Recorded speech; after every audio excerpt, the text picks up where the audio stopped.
No le gustaba lo que él expresaba, aun cuando esto fuera la verdad, terminó molestándose, y lo verás en este video. En él, una joven afirma que la idea radical de género proviene de antiguas civilizaciones. Mira el video completo, y dime qué opinas de la actitud de la joven, al despedirse del hombre. Sin mayor dilación, comencemos. So when we talk about gender and sex, right, this is a very new idea. You said in Western society. It's not a new idea. Really? No, it's not a so new idea. So when did gender theory start? When did gender and sex become separate? Well, they're actually, it's not necessarily the idea of gender theory.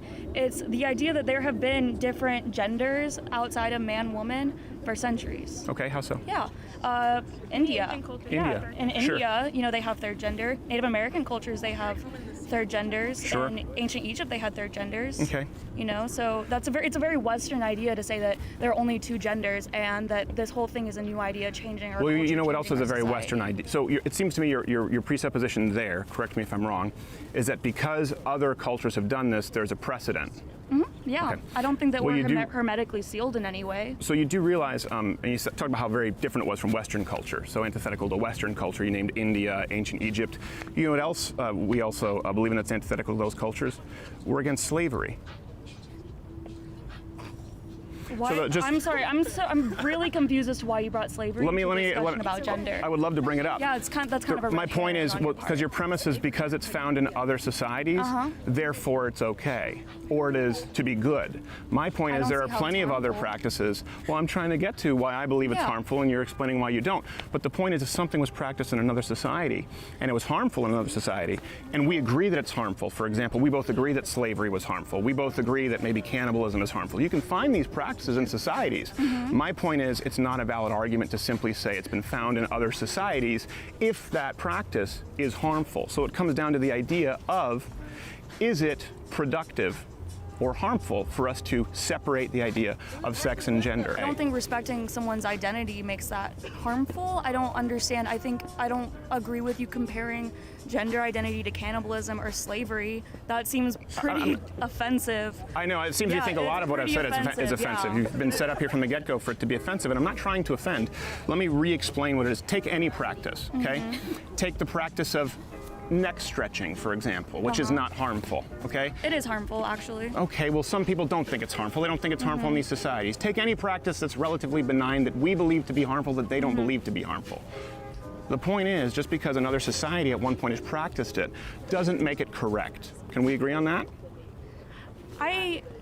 I'm sorry. I think you're making really false comparisons. No, I'm not. I do. I think you're Can we making false agree? Can we comparisons. agree? Because listen, there are also many societies the other way, right, who've only ever recognized two genders, two Yeah, sexes. but that doesn't mean That's that these most. other genders don't exist. That's most. So you're implying that those societies were wrong. I'm implying that they have their other societal standards. Right. Societal standards are based off of a lot of things. It's very intersectional what we decide to accept in society. So if you're going to say, well, because you're So a making, society you're can be essentially wrong. making the same argument. Yeah, society Yes, can be wrong. exactly. Society was wrong about gay marriage. You know, Sure. I think people are wrong saying that, you know, gay marriage, being gay is unnatural and being gay is a crime. Okay. That's society being wrong. But you Sure. know what? We adapt to modern times, and I think that we need But to you be just willing compared us to adapt. ancient Egypt and India as though that was a valid argument for convincing in India, me why in they India, have more. this isn't an ancient practice. This is still going on. Sure. In other countries, this is still But going on. you just said it's not fair to use other societal comparisons. I'm because we saying it's adapt. not fair to You're compare the one who gender did to it. slavery. No. I'm trying to get to the That's premise of the literally argument. what I I'm said, trying to is get to you the can't premise. compare gender to I'm trying to get to the slavery. premise of your argument here, okay? The premise and I'm of trying my to keep this as very argument. respectful as possible. You said this has been practiced in other societies for a long time. Yeah. My point is that's not an argument because there have been horrible things, maybe benign things, maybe semi-harmful things in other societies. We would both agree on that. So it's not a valid arguing argument. to bring slavery back, though. No one That's is like arguing to great- bring slavery exactly. back. So why are you? Well, actually, they are. trying- Of course, it still exists in other countries in the Yeah, Middle East and so some I countries just- that you've mentioned. Like I said, I don't think you're making a fair comparison. And Yeah, I think you're I kind think of I'm going. making a very fair I think comparison. you're kind of just going on a tangent in order to try. My point is it's not an argument. It is an argument. I think it's an argument. Okay, so I'm I will arguing- I will I'm use your arguing that our Western standards are not necessarily the pinnacle of what we should be doing. Western societal standards do not mean that we all need to be following the same thing, because we're not all Western and we don't all follow those beliefs. So if a Native American person... Of course you do if it's the law. We all have to follow the law. Yeah, okay, so yeah, the law is different. I think the law is different than a societal standard. So legally... Well, hold on a second. How is the law different? It is the societal standard legally. Legally, yeah. Yeah. Yeah. Let's stay within those parameters. Okay, sure. So there's other countries that are considered Western that would recognize a third gender. Sure. Yeah. Yeah, I know that. Okay. So why not? So how many genders are there? It comes back to if we're going to change this. So we are sitting here talking about gender. Yeah. So if I were as a person, this is a modern theory in the United States, right? Sex and gender were interchangeable. No, I'm going to finish one sentence here, okay? I would appreciate that. You've been very privileged in speaking over me. I'm not convinced, right? The job here is for you to sit down and change my mind. And I think that's very productive for you to do with other people on campus, right? I don't think this is a way to change somebody's mind. I don't think you want your mind changed. I have had my mind changed. You want your mind well, changed. instead of assuming that, how about actively trying to change it? So my point is, you've mentioned that it's non-binary, but you haven't given me a number of genders and how we restructure society. You've merely pointed out that it's an act of violence to use an improper pronoun. See, I think that would have, you just talked about a societal standard. If the societal standard is using the wrong pronoun is an act of violence against somebody, I think that's an incredibly dangerous societal standard, and it's one that nobody can uphold consistently. Would we not agree? Right. I mean intentionally using the wrong gender. I mean when you know someone's pronouns, you intentionally use the wrong pronouns because you don't agree with them or you don't recognize their identity to be real, that's an act of violence because that's purposely disrespecting someone. No one wants to be purposefully disrespected. I believe me, I understand. If I called you the wrong name all the time, how would you feel? I would feel very disrespected if you, for example, came in bombastically and other people interrupting. I'd feel very disrespected. Hey, can she develop that act of violence thing? Like, where does that take us? If someone uses the offensive pronoun, it's an act of so violence. it's intentionally using the wrong pronoun. So if you ask someone their pronouns, or they would correct you and say, no, sorry, these are my correct pronouns, and you continue to disrespect them, you have to understand how much that puts a trans person at risk. Yeah. So does that person go to get arrested for using the wrong pronoun, or like it's an act of violence? Act of violence, I know that you like to say that an act of violence means that it's legally a crime. It is. That's not how I'm defining an act of violence. It doesn't matter how you define an act of violence. This is the thing, we have to have legal definition. It doesn't matter definition. how you define an act of violence. No, it matters how the law defines the act of violence. I don't think it does. You don't think it matters how the law defines an act of violence? No, I do. I'm saying that an act of violence does not have to mean that it's a crime. I'm saying that it's an act of violence against another person, an unwilling participant, is in fact a crime legally. There's no way around that. Can we agree on that? How about Can we agree on that? Let's find some common ground. Can we agree an act of violence against somebody else is a crime and no one should commit it? I'm saying no one should commit it. I'm not going to say that it's necessarily illegal. Okay, but it is illegal. So my thought is that you talk about legal ramifications. How many genders are there? Okay, so when you have countries that recognize third genders or non-binary gender options, you know how they put that on their form? Non-binary, other, third gender. Right. How is that complicated? Well, can I tell you how it's problematic? How is that problematic? It's problematic because you have people who've been sued, arrested, or put out of business for unknowingly using the improper pronouns, and that's the point that I'm making. There's been you're referring to a societal standard, what can be filled out on a form. Yeah. That's your premise. I'm saying there's been a societal standard, one that's biologically based, for millennia, which we've now changed, and we're punishing people who don't agree. So you may think it's disrespectful for someone to not use the pronouns that you demand. I think it's equally disrespectful to demand that somebody live in a spectrum that hasn't been agreed to, and they don't even understand. What businesses have been put out? Who's been put out of business for not using the right pronouns? Oh, in the UK, this happens all the time. In Canada, Bill C-16. Can you name a specific business? Yeah, and Bill C-16 in Canada is really important. For example, we have comedians who've been put before human rights tribunals for using improper pronouns. So Canada recognizes a third gender, though. Yeah, Canada does. Legally recognizes a third gender. So the law is their legal standard. That's their societal standard, right? So the people who aren't agreeing with that aren't agreeing with their societal standard. Right, but it's a societal standard that flies in the face of biology. But and my issue is, standard that's legal. So do you believe that people should be put before human rights tribunals for using the improper gender is biology? It was until 1948. You know that, right? No, I don't agree with you on that. I'm sorry. Okay, but when did gender theory start? I don't know the year gender theory started. I'm sorry, I'm not a human encyclopedia. Okay, it was 1948, Simone de Beauvoir and Judith Butler. These are people, by the way, when they started it, there were still only two genders. Gender was a grammatical issue, usually used to refer to as a noun. I'm French-Canadian, so in French we have masculine and feminine. Right. It really is a very new concept and one that is not rooted in any kind of biological precedent to say that there are unlimited genders. That's the issue. And so when you are jailing people and punishing people for not adhering to an entirely new system that you yourself haven't defined, I do think that that's a problem. I think saying that somebody using improper pronouns is an act of violence against someone, I just disagree. I think that's I think it's a real problem, and I would hate to see it's not disrespectful?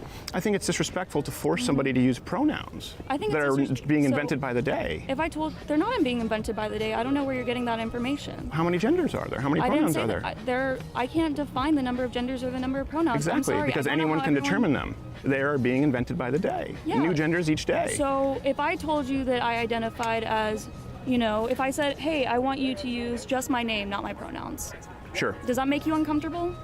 No. Right. That wasn't hard, was it?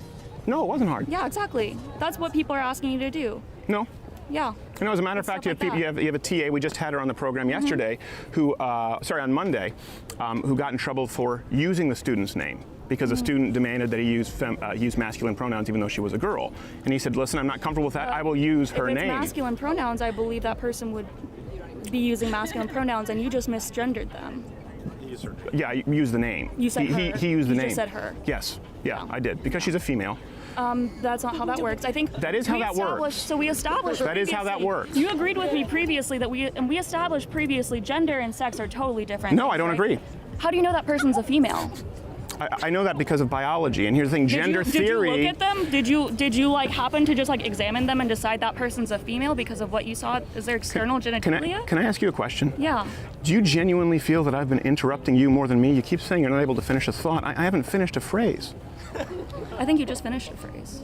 Okay, do we want to score points or do we want to be? I think you've been interrupting me quite a bit. And you just assumed a premise that I don't agree with. No, that's my point that I've not been able to make is gender theory, as you're describing it, is very new. It started with Simone de Beauvoir in 1948, and what you're discussing is the idea that actually came with Judith Butler. The first time there was this idea that there were more than two genders was John Money. I'm sure you're familiar with that case. That's very new. And there's no biological backing behind this theory. It is based on an emotive response. So I don't agree that gender and sex are separate. Legal documentation sometimes don't say they're separate. We're trying to adapt that now based on how people feel. And I don't think that we should adapt the law considering something an act of violence because someone uses a pronoun which is biologically correct because you consider it an act of violence against you. What's a biological pronoun? He, her, his, her. How do we determine that? Whether they're male or female. Yeah, but how do we determine that's... What if we decided that she, her, hers was what we were going to use for males? It doesn't matter. It doesn't matter. We right now, we have male and female, so that's his or her. Current standard, right? No, it's a biological standard. The words that we use are based off of like what we as a society use, though. Not right? entirely. Yeah, no, they're a reflection. Linguistics is pretty societally based. Okay. I would say. Amphibian. What about amphibians? Is that societally based? An amphibian is a I don't. You know what? I'm not a science major, but I will say an amphibian is a like scientific classification of an reptile. Animal. Yeah, it's a classification of an animal species. Bush, tree, blueberry. Yeah. Okay. Are these societal terms? The point is that language is a reflection of standards that we have as a society. Are doctors sexist? I think some doctors are sexist. Are doctors transphobic if they refer to their patients who have a penis and they come in for a prostate exam as a male? Is that doctor hate speaking? Is that an act of aggression? I think if that doctor misgenders their patient, then yeah, they are being transphobic. Okay. Well, my mind has not changed, but I think I tried to find some common ground. I'm sorry that we didn't. I'm sorry. I'm sorry that you feel that way. Yeah. Thank you, Madison. I'm not going to shake your hand. I figured.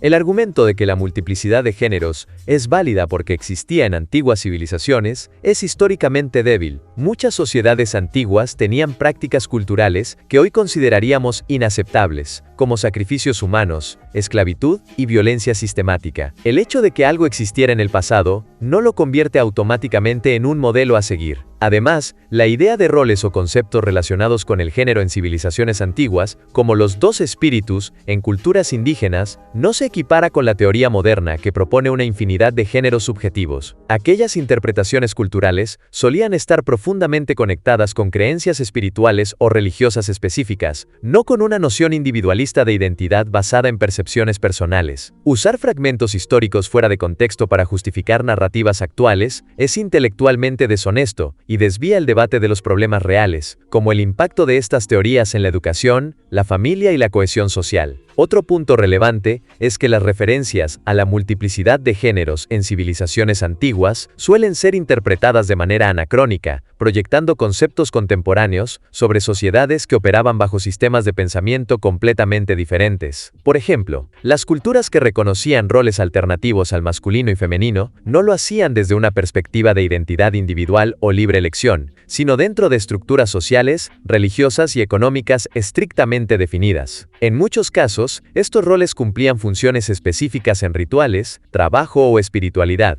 y no implicaban una concepción fluida del género como lo propone la teoría moderna. Además, es importante notar que muchas de estas sociedades no distinguían entre el sexo biológico y el género como se hace hoy en día. Las categorías modernas, que buscan desligar completamente el género del sexo, son un fenómeno reciente, impulsado por ideologías que reinterpretan las bases antropológicas y biológicas del ser humano. Esto hace que las comparaciones entre el pasado y el presente carezcan de precisión, pues ignoran las diferencias fundamentales entre los contextos sociales y las motivaciones culturales. Por otro lado, la tendencia a usar ejemplos históricos aislados como evidencia generalizada minimiza la diversidad de pensamiento y prácticas entre las culturas antiguas. No todas las civilizaciones aceptaban o reconocían roles de género fuera del binario masculino-femenino. De hecho, en muchos casos, las culturas que adoptaban estas estructuras coexistían con otras que mantenían visiones más estrictas o que incluso perseguían estas diferencias. Este tipo de selecciones históricas parciales no solo distorsionan la realidad, sino que también intentan silenciar cualquier cuestionamiento crítico que se base en principios biológicos, científicos o éticos. Asociar errores lingüísticos con actos de violencia plantea un problema adicional: